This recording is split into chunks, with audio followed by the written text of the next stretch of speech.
In today's video, I'm going to teach you how to make a logo in Adobe Photoshop. This tutorial will guide you through the steps to create a polished, professional-looking logo design, even if you're a beginner. Let's dive right in. First, open Adobe Photoshop on your computer.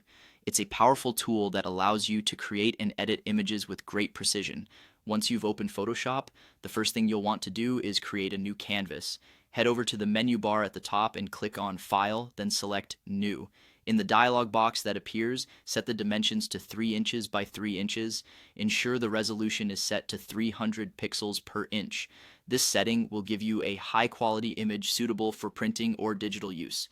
Next, we'll work on setting up a grid that will help in aligning our elements perfectly.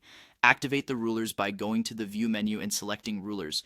Alternatively, you can quickly bring up the rulers by pressing Command plus Alt plus R on your keyboard. Once the rulers are visible, click and drag from the top or side ruler to place a guide in the center of your canvas. This will help you align your design elements centrally. Now let's create a circle using the Ellipse tool. Go to the toolbar, find the Ellipse tool, and select it. To draw a perfect circle, click and hold the Alt key, then drag your mouse from the center outwards. This ensures the circle remains centered as you expand it. Remember, the circle is just an optional element. You can use it as a border or as a background shape for your logo. With your circle in place, it's time to design your logo. Consider what kind of design represents your brand best. You can experiment with different shapes, symbols, and typography. If you're incorporating text, choose a font that conveys the right tone and complements the overall design.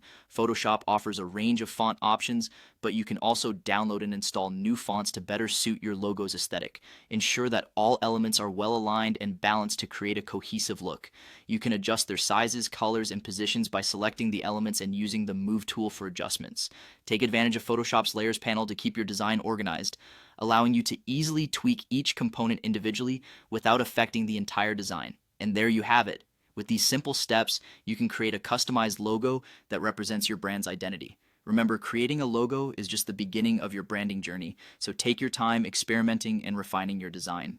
Thanks for tuning in, and don't forget to like and subscribe for more tutorials.